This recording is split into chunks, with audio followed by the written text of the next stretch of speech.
Hello and welcome to the Deep Dive Perspective. In this edition, we're going to talk about the murky world of intelligence services, journalism, and politicians. The Epstein Class has given us a hint as to the kind of connections which are going on, which actually give cause for great concern to the ordinary public. The connections in terms of money, in terms of paedophilia, in terms of corruption of people in power, and dishonest journalists. Well, it's important to come through with some forensic discussions on individual issues. And currently in Britain, of course, Mr. Mandelson has been arrested, and Mr. Mandelson has strong ties, of course, with not only the entire Labour Party, who he was responsible largely for recruiting in terms of most of the MPs that exist today, and in the background had his own people who were also part and parcel of the engineering process. We've got today with us Kit Klarenberg, no stranger to controversy, and somebody who, as investigative journalist with the Grayzone, has been on the front line of some of the maltreatment, I would say, of the deep state, British deep state and beyond. There are many journalists now who are the victims of the deep state and of the intelligence services, who often seem to be working for not British interests. All too often it seems like Mossad and Israel and others are more important to them. But Kit has an interesting take, a very deep view of one particular issue. APCO, a PR firm hired by Labour Together, a think tank, which has been now outed as having carried out malpractices which border on corruption and manipulation of politics. How far does this go? How deep are we into our democracy being hijacked? How much can we trust mainstream Western media as it stands today? And what are the Epstein Class actually up to? These are just some of the questions that I'm going to raise with Kit. Welcome to the show, Kit. Hey, how's it going? It's going well, thanks, and all the better for having you on the show. And first of all, give us an overview of this particular case, which I think touches on so many other current issues. But let's start with the case of APCO and Keir Starmer, who is also very much implicated in what's going on here. Yeah, sure. So, I mean, there's quite a lot to unpack here, but I think, I mean, if I can attempt to give a concise yet incisive kind of overview of what happened. Labour Together was this, it was this think tank, quote unquote, which was formed in 2015 to try and bridge the gap between the Labour Party's left wing and right wing. The left wing of the Labour Party was rather outsized because you had an enormous, hundreds of thousands of people joined the party in order to elect Corbyn leader. And this was, I remember it very well, as I was one of them. It was a period of kind of mass elation that finally, by God, finally, there was, actually some degree of opposition to the ascendant neoliberal ideology within British politics, which was, installed by Thatcher and had kind of largely remained unchanged, ever since, irrespective of who was in power. Now, the Labour Together, for its first 2 years of operation, by all accounts, did attempt to build bridges between people on the right and left within the party. This changed in 2017 after the general election that year. It was widely believed, including by people within the Labour Party, and they worked towards this end, that it would be a total wipeout for Jeremy Corbyn, and it would discredit left-wing politics in the UK for a generation. But actually what happened was that Jeremy Corbyn came within 3,000 votes of winning. Now, this was set off alarm bells, not only through the British establishment, but also the Labour Party itself, which has always been a tool of the establishment and imperialism, and So in effect, Morgan McSweeney, who was this longtime acolyte of the disgraced Peter Mandelson and was very much well schooled in the dark arts of that practiced by Mandelson and Blair and other New Labour figures, he becomes the head of Labour Together, and in the words of a nameless Labour Together apparatchik, it became a party within a party and a mass deception operation. And the deception was under the guise of building bridges within the Labour Party. It actively sought to neutralise Jeremy Corbyn and his support base, not only within the membership and Parliament, but also within the media. So you had independent media outlets, Squawk Box and the Canary, which Labour together sought to smear and demean and ostracize and demonetize and deplatform. And they were remarkably successful in this. They set up an initiative called Stop Funding Fake News, which shamed advertisers it shamed major corporations from advertising with the Canary, and it completely crippled their business model, and they had to massively downsize. They almost shut down as a result. But they did this in secret, and they did so with the total complicity of the mainstream media, which was well aware of what they were doing but said nothing because they'd been briefed not to mention it publicly. Now, Labour together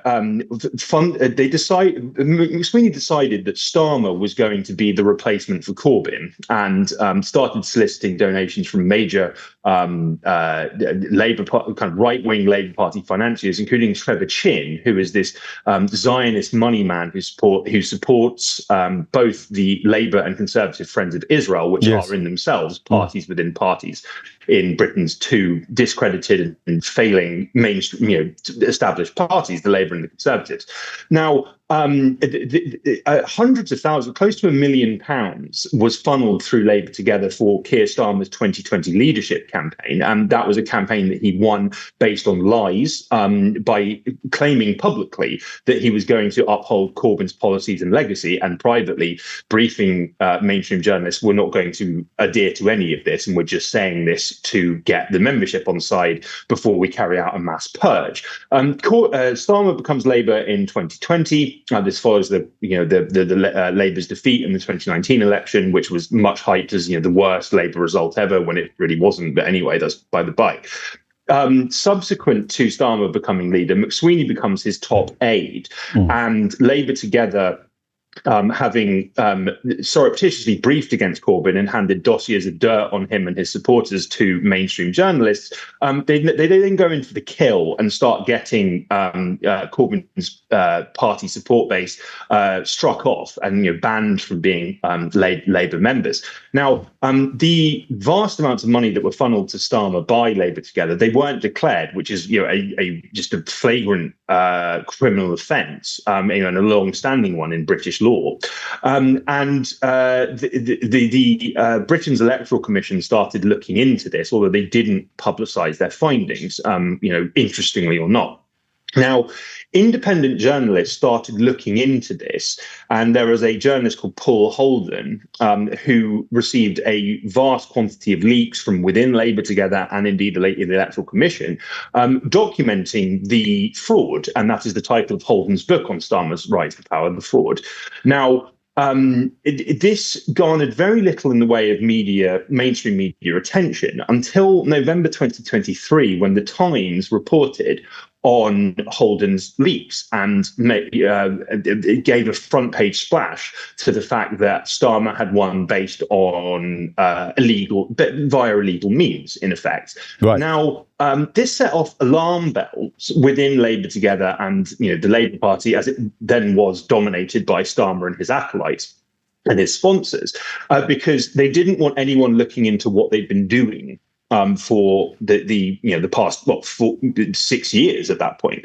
Now, they hired this very shadowy PR firm, APCO, which is staffed primarily, it seems, by former senior journalists with mainstream publications that they just decided to dip their toe in the dark arts, probably in the pursuit of a bigger salary than they were making in Fleet Street.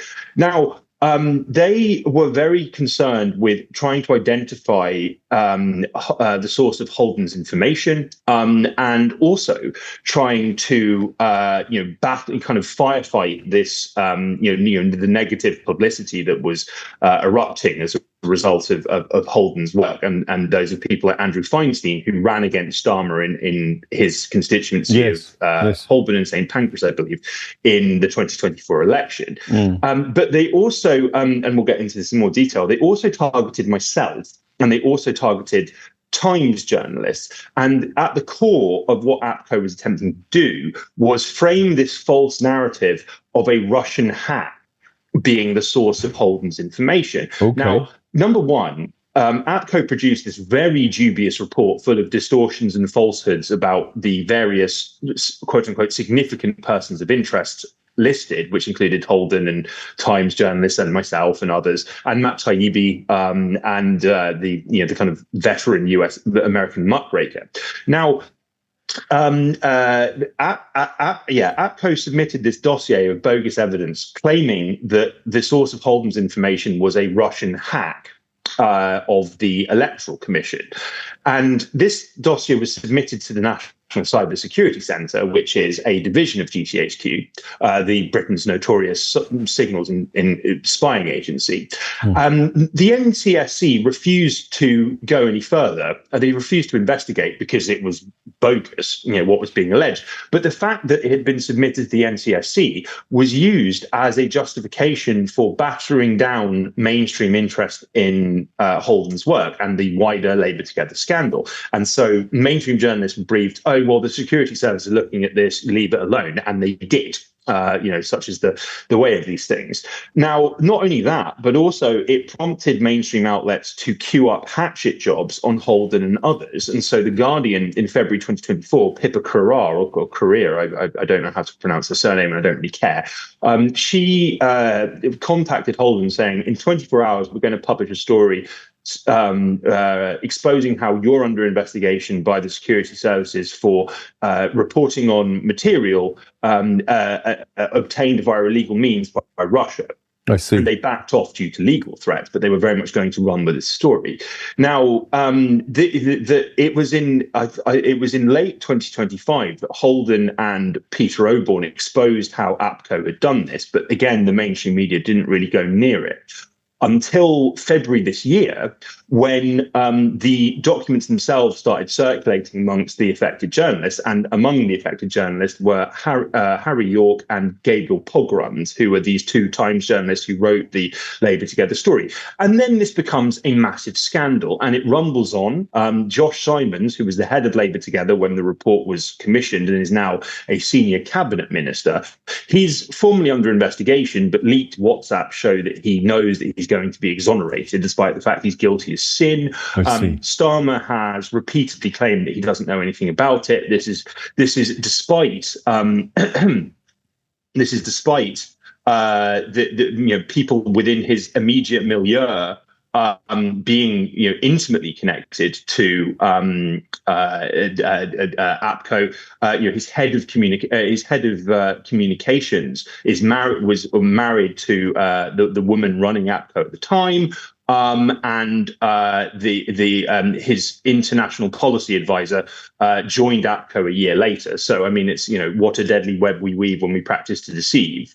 The entire story is, extrememely dirty, and it touches on so many different issues, such as the fact that there is this revolving door between PR and politics and the media, but also like the intimacy of Keir Starmer and the people around him to the security and intelligence services. And I think that it's what's very interesting is, as I mentioned, mainstream journalists, including Gabriel Pogrund, the aforementioned, were more than happy to smear Corbyn and his supporters based on material provided to them by Labour Together. But the second that they're on the receiving end of this treatment, suddenly that is beyond the pale. Kit, they even said there was a Times op-ed around, on this. Sorry. Well, sorry, I was just going to say that's a fantastic overview. And I think for those who know nothing about it, that really does set the scene. And it really does, as you say, open up all sorts of questions, because we're already, of course, questioning because of what we've discovered with the Epstein files. We're questioning government, we're questioning the deep state, we're questioning, of course, the relationship between these forces. And from what you've outlined here with APCO and Labour Together and Keir Starmer and the shenanigans that go on in the background, this doesn't exactly inspire confidence in that system anymore. I mean, one of the things that comes straight to mind, first of all, is how could Keir Starmer not know what was going on at this level? Do you think it's feasible? Is he lying? Is it something that's even conceivable that the leader wouldn't know about something this kind of this heavy? Yeah, well, I mean, you can always tell when Keir Starmer's lying because his lips are moving. But I mean, yeah, he has explicitly denied that he knew about this. I think that's highly implausible to say the least. And it's like that everyone who was involved in this, including Morgan McSweeney, who became his chief aide but then resigned due to his advocacy for Peter Mandelson becoming the Britain's ambassador to the US, knew about this. But we are to believe that the chief beneficiary of Labour Together's criminality wasn't, that being Keir Starmer himself. So yeah, I mean, I don't believe that for a second. And I might add that what's very interesting is that Josh Simons, as I mentioned, he's a cabinet office minister who's being investigated by the cabinet office and has already boasted to people that he's going to be given a clean bill of health, which is completely ludicrous. And farcical. But that probe was commissioned by Starmer. That's a pretty palpable indication that Starmer knows he's in very serious trouble if this is properly investigated. I mean, we see similar things with Peter Mandelson, where Starmer has explicitly called for a formal investigation into Mandelson and his appointment, but has drastically curtailed the terms to prevent the truth emerging. And this is, how cover-ups work. But I think, given the kind of current milieu that we're living in, one of brazen tyranny, they're not particularly concerned about people asking difficult questions. So I get why the Times reporters would have, in this instance, been peeved off, because of course they were targeted. And I can see why the Times might have gone after Labour Together and Keir Starmer, because of course they're on the right and they would probably prefer a reform stroke Tory government. So you'd have thought that perhaps that's part of their buy-in. The Times also is a Rupert Murdoch front, isn't it? So again, these kinds of connections, whilst previously nobody would have thought mattered, but they do matter. It seems from the Epstein files that these kinds of connections between media bigwigs, the corporate sector, and politicians are very real. That's why I want to go even deeper into this and what implications it has for British politics. I mean, it's not new that politicians can be corrupt and are corrupt, but the scale of it now, Kit, is kind of really at that level where one has to start asking, is it possible to reform or correct a system, the system that we currently live in, or is it now at the stage where it's just got so disgustingly corrupt that actually you need to think of something more radical? I mean, what are your thoughts on the scale, of course, in-house nepotism and, if you like, manipulation and corruption? Is it something that the system itself can sort out? Because are we being naive that the system will sort the system out when actually the system is corrupt from top to bottom, it seems? Well, I mean, based on my personal politics, I think the best way to deal with this stuff is via, a kind of AK-47 led revolution. But I mean, I think that the system now it's as I mentioned, it's so rotten and it's gotten away with so much over such an expansive period of time. It doesn't really care about negative PR anymore. And, we, in response to all of these, interlinked and deeply damaging scandals kind of engulfing the Starmer government, which is already the least popular government in British history, having replaced the least popular government in British history, The Guardian is running sympathetic op-eds about, could a relaunch save Keir? I mean, is this the fifth or sixth relaunch since he became leader? The entire system needs tearing up. And I think that there is a growing groundswell of opinion that's public opinion in favor of that view. We're seeing now, I mean, today we're talking, it's the 26th of February, there is a by-election where it looks like the Greens, who hitherto spent many years basically in the political wilderness and were kind of regarded as a fringe niche curiosity, could win in a previously rock solid Labour seat, which would be an absolutely extraordinary development. And the response of the Labour Party is to try and smear its leader Zach Polanski and its members as soft on Putin, and they want to inject your 4-year-old child with heroin. They are playing extremely dirty, and I might add that there is a an individual who was intimately tied to Labour Together. It's this guy called Anil Khan, who's a kind of veteran British psychological warfare specialist, who was at the forefront of the Syrian psyops around the Syrian dirty war. He advised many years ago, Labour and Labour Together to adopt all manner of digital skullduggery in order to win. And we're seeing precisely the kind of techniques that he advocated being deployed now. Publishing fake polling data, setting up fake accounts on social media that pretend to be members of other political parties, issuing anti-Zach Polanski and anti-Green messaging. They know that they can get away with this stuff, but an increasing number of people can see through it and are sick of it and want something very, very, very different.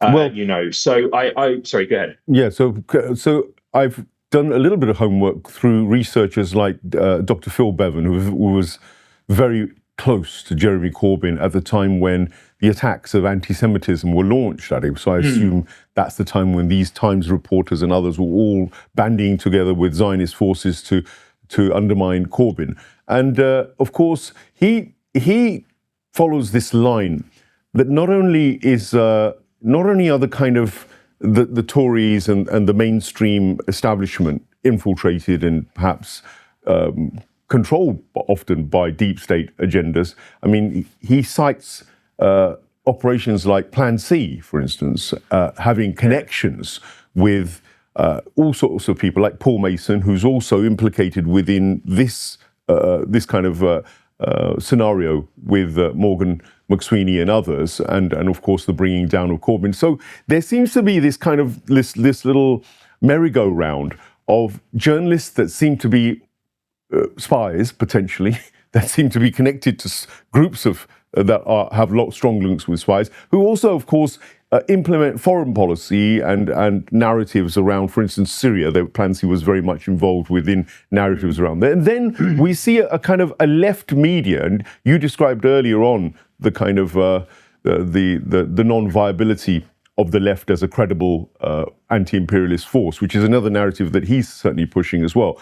But it would seem to me that then these structures, and I'm not going to name too many names, but some very prominent, he alleges that even groups like Novara Media and other outfits have very dubious connections and with the deep state. And again, with this situation, we see the deep state was involved, and we also know that Keir Starmer is, of course, very closely connected with deep state, being the Prime Minister, but even before that.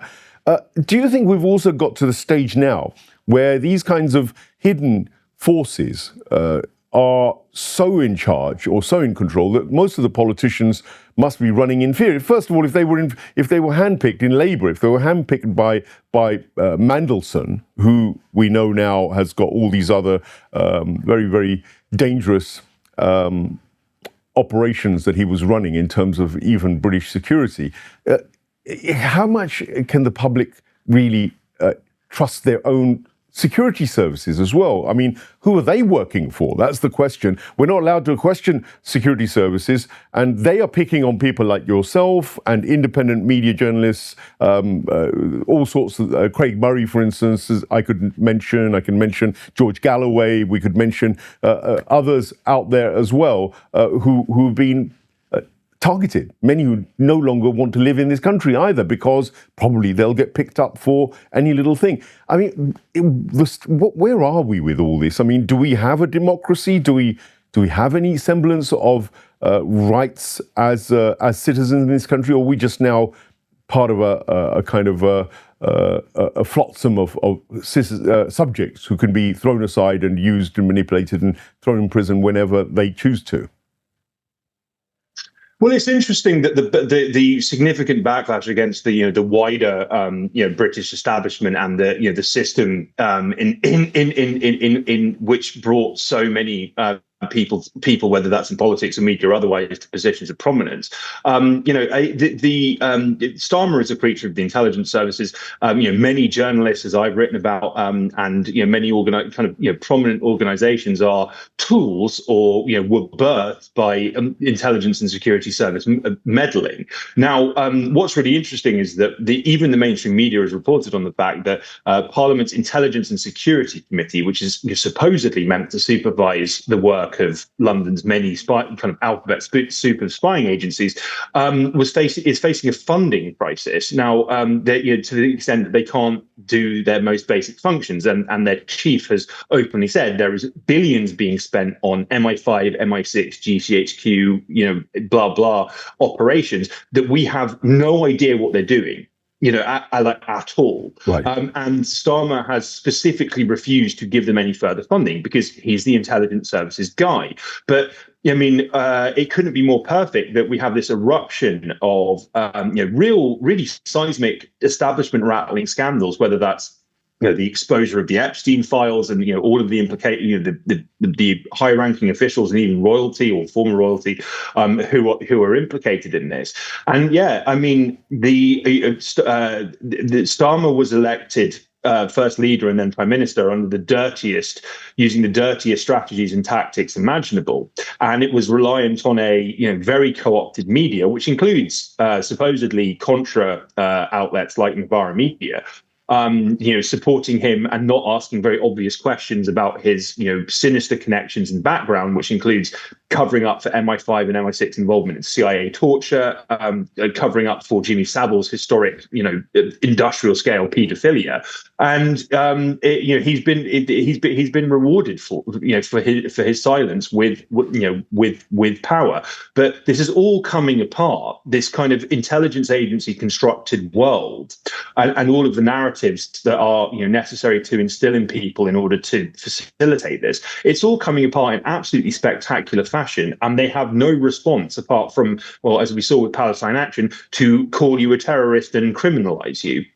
I think the establishment knows they're in very serious trouble, and I might add that I think the APCO scandal touches on this, where it's like ultimately Labour together, as I mentioned, committed very serious crimes, and they had no response to exposure of this apart from let's try and ruin our accusers' lives. Right, and let's do so on completely false foundations. And in the hope that the media goes along with it, and this has been exposed as a total fraud in the most granular forensic detail, even by the mainstream media. And I myself, I might add, have been on the receiving end of exactly the same tactics that APCO and Labour together employed before. And again, it didn't really register on the mainstream radar because I'm a worthy victim and deserving of it because I don't toe the establishment line. So in the summer of 2022, we at the Grayzone reported on the leaked emails of Richard Dearlove, the disgraced former MI6 chief, and Paul Mason, this kind of celebrity quote unquote journalist who used to work for the BBC and Channel 4 and pretended to be radical. Now I was contacted by Politico, the kind of well-known Anglo-American mainstream political outlet, and I was asked to comment on these stories. Now I expected a hatchet job, but I figured, well, why not speak to them, because this is a chance for mainstream exposure. The resultant story, and they didn't even tell me this, was as I expected, a hatchet job, but it claimed that I was being investigated and the quote unquote hack of Dearlove and Mason and others was being investigated by the National Cybersecurity Centre. Right. We at the Grayzone have recently reported on leaks that show this story was handed to Politico directly by the NCSC. It was an information operation, and it very effectively, as APCO sought and kind of achieved to a large extent, it was to discredit me as a Russian puppet and discredit our reporting as being based on criminally obtained information. And lo and behold, mainstream journalists that I was in touch with, who were very interested in our reporting and wanted to report on our work themselves, they backed off and they went quiet very abruptly as a result of this story. So, I mean, at the time there were a great many people, my fans, my readers, my supporters, who didn't believe for a second that this was actually a Russia, that I was, reporting on Russian hacks, let alone was working for Russia. And then we've just, had a blunt force education in how empty and bogus these allegations are. So it's like, it's a pity it's taken the best part of 4 years for this tactic to be so unambiguously exposed. But we're getting there, and more people are rejecting what they're told in the media. The UK is probably the most Russophobic country on earth, and there is total media and political unanimity on how Putin is Hitler 2.0, and the proxy war in Ukraine is like this, Nazi-style unprovoked war of aggression. But despite that, I heard from people I know who are still in the UK, God bless them, a chorus of shock and disbelief and mocking laughter when the British government announced that they'd uncovered evidence that Navalny was that well-known neo-Nazi was killed via frog poison in prison. It's like people aren't buying this anymore, and there's only so many times you can lie to people before they actually really start asking questions, and that is a very, very serious problem. It is why, as I mentioned, there is a move to criminalize dissent. That is why we've had the best part of a decade of claims of Russian disinformation. Is to malign dissenting viewpoints, but more and more people are waking up to the reality. And particularly, I think that the Gaza genocide has had an enormous impact on people's perspectives, in this regard, because they can very clearly see that politicians and pundits and supposed experts and journalists are just lying. They are asking you to deny the reality of your eyes, which is that a 21st century Holocaust is unfolding. In Gaza, all of the distancing, deceptive language that's used. A young Palestinian girl walks into gunfire. Who is doing the shooting? Why isn't the headline young Palestinians slaughtered indiscriminately by Israeli occupation forces? And I don't think that you can put that toothpaste back in the tube. So the establishment's response is, let's just arrest them and criminalize them. But again, that has a shelf life. Yeah, so this is, of course, given us a very, very detailed example of how the system works. That's what the whole APCO affair for me is there for. We had Cambridge Analytica as well at one stage, quite a way back, but people's memories are shortened. But it seems now there is a head of steam on recognizing that we've got essentially a system that is corrupted. People still get herded, though, Kit, because it's clear that once the system is exposed in one space, it can easily create controlled opposition or alternative media which still sings their tune. For instance, let's take Piers Morgan, for instance, or some of the other influencers, some of the guys who were working, for instance, for Channel 4, Krishna Murky and others, who suddenly pop up on social media with newly packaged programs, hugely backed, well-financed, supported by YouTube, and churned out en masse. We're getting to see a lot of that. I'd actually include Mehdi Hassan and others within this as well, who are all part of, for me, an establishment-controlled set of opposition. So we get dominated by the likes of Navarro and all these guys. And then there's the kind of the real investigative journalists, yourself and George Galloway, genuine independent voices, who are then attacked with these smears, or whether they're Iranian supporters or Russian supporters, or they're kind of in some way malign intentioned journalists and not real journalists at all. So we have got this game going on. I'm looking at, in my last question really, is how does the public get accountability? How do they actually, yes, they're waking up, but for instance, Ofcom won't do anything about this because they're again establishment. The BBC's internal inquiry, etc., will never deal with this. And of course, there's no accountability from politicians themselves. So the system is tied up to really, if you like, frustrate people, demoralize them, it seems. And the way out to go back to MPs and say write letters to them to get this investigated seems ludicrous because they're part of the whole game. To go to the Ofcom guys and expect them to take action seems ludicrous. So what does the public do to get accountability? What systems can the public demand or should be creating to do this? Is it just that they withdraw consent from all of that apparatus and vote with their feet and bring down those institutions by simply not cooperating with them? Well, yeah, I mean, I do think that is that's certainly one way of doing it, and we actually have a very interesting case study of this in real life. Where, I mean, if you see in Africa, in the Sahel, the Burkina Faso, Mali, and Niger, they have they are engaged in a pretty extraordinary crusade to rid themselves of Western influence. And the first thing that these governments did when they seized power was to block British, American, and French media broadcasts into their countries. Ask yourself why. And despite the fact that they have become Western pariahs and relentlessly demonized in the media, they've embraced this. They've embraced the isolation and the international condemnation, and they've just stopped paying attention to what the West says. Those governments have almost universal public support, and I'm talking like backing in the 90% range for what they're doing. And they are delivering real results for their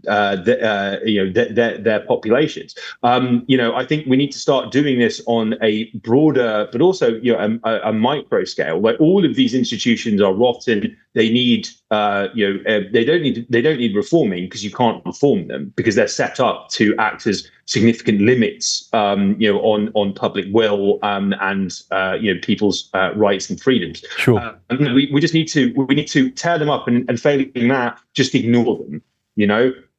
Completely. And I mean, there is a rather famous meme which I'm very fond of, which is Xi Jinping, which and it states do nothing, win. And I think that you don't let yourself get sidetracked by all the establishment and the mainstream consistently set traps that a large number of people, but at the same time an ever increasingly fewer number of people fall into.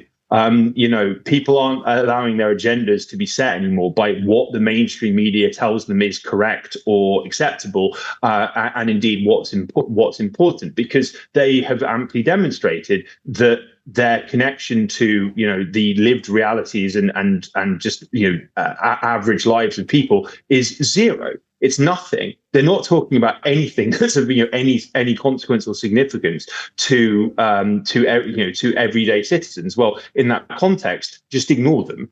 Yeah, well, Kit, thank you very much. We've run out of time. I could really have extended even further because there are so many fascinating areas that we probably haven't managed to touch. But we'd love to have you back on board again to expand on these things. And, we certainly stand in solidarity with yourself and all those journalists who are targeted and who are, if you like, in a way, censored, sanctioned, and and doxed, basically. The Grayzone is a great outlet to actually go to. There are others, like The Cradle, for instance, who we featured on here. There are many independent journalists like Vanessa Beeley and others that I've spoken to who genuinely try to get to the truth. I'm not saying that we're right all the time. What I do say, though, is that you've got to be also weary of the very platforms which bring you all this, these outlets. For instance, whether it's our friends at the social media giants, big tech's likelihood is that whatever you're watching us on is part of that very big psychological operation which exists out there, a huge false flag. It seems like the Epstein Class have got their fingers in every pie. We know that TikTok has now been taken over by Larry Ellison. We know Elon Musk has the same loyalties. We know that Jeff Bezos at the Washington Post has the same loyalties. We know Rupert Murdoch. Now, I could go on. If I carried on and on and on, you'd see that in reality, we're all in the grips of a system which it self-propagates, and it censors, and it controls, and it defines what we should and shouldn't think. That, to me, is Big Brother. And it's something that we in the West, whilst we've taken it for granted that we enjoy certain liberties and democracy and freedom of speech and all these things that we were so proud of, actually are also infiltrated, and we may well be the victims of the biggest victims of what I think seems like a massive global psychological operation to make us go the way that the Epstein Class want us to go. And I use it unashamedly now. The Epstein Class, for me, summarizes a term which I think everybody was floundering around to find. Some called them the 1%. Some of them called them the money mafia. Others talked about, various different titles. But for me, the Epstein Class now is the way to define it. And Morgan McSweeney, Peter Mandelson, Keir Starmer, Tony Blair, the US establishment, the Zionists, and the Mossad fraternity are all actually fundamentally part and parcel of this op. And it's up to you not to take my word for it. Go look for yourself, do your research, do your analysis, and watch the likes of the Grayzone, Max Blumenthal, and others who I hugely admire for sticking their necks out and doing real journalism, and against the odds and at the pain of being censored and prosecuted. Do support them, because they deserve it, and they actually try and get you the truth. And do like, share and subscribe to our little humble channel, Deep Dive Perspective. We're doing our bit, trying our best to bring these great journalists to you, to open up the whole problem that we're in terms of systemic control. Thank you for watching this edition of the Deep Dive Perspective. Thank you again, Kit Klarenberg, and we'd love to have you back very soon again. Take care.